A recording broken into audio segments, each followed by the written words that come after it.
Di tengah gencatan senjata yang dilakukan dalam perang Iran dan Israel, pemimpin tertinggi Iran, Ali Khamenei, mengecam campur tangan Amerika Serikat dalam perang Iran-Israel. Tak hanya itu, Menteri Pertahanan Iran mengunjungi Tiongkok untuk melihat sejumlah alat perang Tiongkok. Apa arti dari manuver Iran ini? Kita bahas bersama dosen Hubungan Internasional Unpad dan Universitas Presiden Teguh Reza Shah. Pak Reza, selamat petang. Selamat sore, selamat petang, salam Indonesia. Salam Indonesia. Pak Reza, di tengah gencatan senjata ini bukan hanya mengecam, tapi Iran juga mengancam Amerika Serikat apabila lagi-lagi ikut campur tangan. Nah, apa yang bisa Anda baca? Pesan tersirat yang ada dari pernyataan Iran itu apa? Ya, pertama Amerika Serikat adalah pihak yang menyerang Iran ya. Jadi sebenarnya ini kan perang segitiga. Sebenarnya perang itu antara Iran melawan Israel, tapi Amerika Serikat sebagai pelindung Israel menjatuhkan pukulan yang mematikan kepada Iran. Jadi untuk itu tentunya Iran berpikir Amerika Serikat tidak memiliki kredibilitas untuk menekan Iran karena dia justru melanggar piagam PBB yang mengharuskan negara-negara tersebut menyelesaikan krisis itu secara damai dan mengedepankan negosiasi. Dan disitulah Iran mengatakan saya justru yang melindungi diri. Karena itu dunia hendaknya mengerti mengapa saya menyerang Israel dan saya juga merencanakan menyerang pangkalan-pangkalan Amerika Serikat yang ada di Timur Tengah. Dan untuk itu tentunya Iran juga berpikir Amerika Serikat tidak memiliki kredibilitas untuk menekan Iran.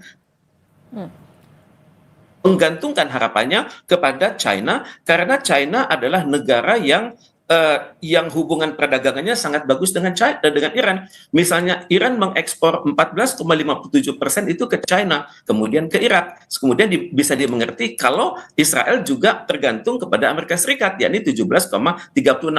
Jadi di sini terlihat bahwa Iran tidak tergantung pada Amerika Serikat, tapi justru tergantung kepada China. Dapatlah dimengerti kalau Menteri Luar Negeri Iran datang ke Cina untuk menghadiri konferensi namanya Shanghai Cooperation Organization. Artinya pertemuan Menhan Iran ke Tiongkok ini sebenarnya patut diwaspadai juga oleh AS dan Israel.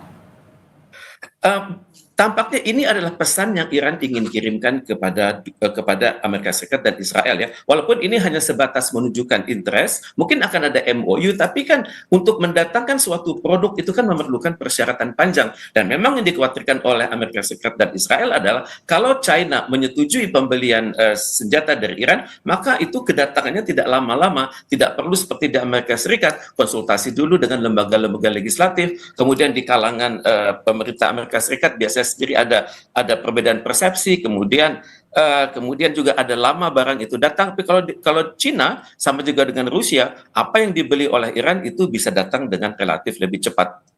Pak Reza, tapi artinya kalau juga mempertimbangkan manuver yang dilakukan oleh masing-masing negara, akankah gencatan senjata ini akan bisa berlangsung lama?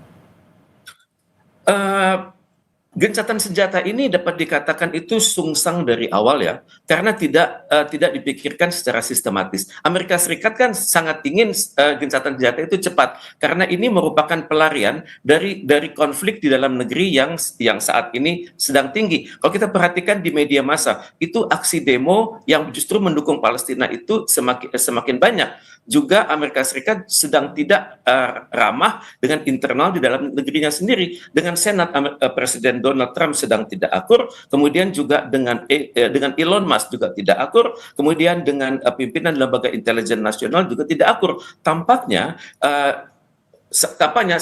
pemboman yang dilakukan kepada Iran tersebut dapat diibaratkan sebagai mengambil kesempatan di tengah kesempitan. Jadi untuk itu saya pikir tidak akan berjalan lama. Juga bagi Iran dan Israel, permusuhan mereka itu sudah sangat lama. Iran mengkhawatirkan suatu prospek Israel Raya yang membentang hingga Sungai Efrat dan Sungai Tigris. Kemudian juga Israel mengkhawatirkan Iran hanya Iran yang berpotensi untuk mengalahkan Israel saat ini. Nah, Pak Dan Reza, juga Iran sedang tinggi motivasinya. Siap. kondisi di dalam negeri Amerika Serikat inikah yang juga jadi alasan kenapa Trump mengklaimnya akan melakukan pertemuan delegasi dengan Iran pekan depan, padahal juga Iran membantah soal itu?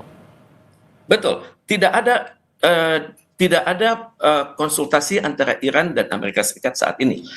Tapi Amerika Serikat tampaknya ingin selalu dianggap sebagai peacemaker di dunia, negara yang mengupayakan perdamaian di dunia. Sikap ini didukung oleh Israel yang justru menominasikan Donald Trump sebagai pemegang Nobel Prize untuk tahun ini. Tapi perlukah sebenarnya pertemuan antara Iran dan Amerika Serikat dilakukan dalam waktu dekat sebenarnya? Bagi Iran, tentunya sebelum pertemuan itu akan ada prakondisi kan.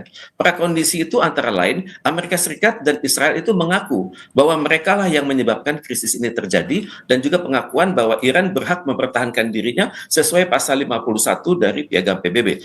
Kemudian menurut dalam pandangan saya, Iran juga akan berpikir bahwa apapun perjanjian dengan Amerika Serikat nanti, perjanjian damai harus melibatkan potensi dari Palestina untuk menjadi negara yang merdeka, berdaulat dan bersatu, dan selanjutnya juga negara ini akan hidup berdampingan dengan Israel. Walaupun sikap ini masih dipertentangkan di sebagian masyarakat Iran, tapi tampaknya disetujui oleh mayoritas negara-negara di Timur Tengah. Kalau sikap kedekatan dengan Tiongkok yang ditunjukkan oleh Iran akhir-akhir ini, apakah itu juga jadi pertimbangan pernyataan Trump terakhir?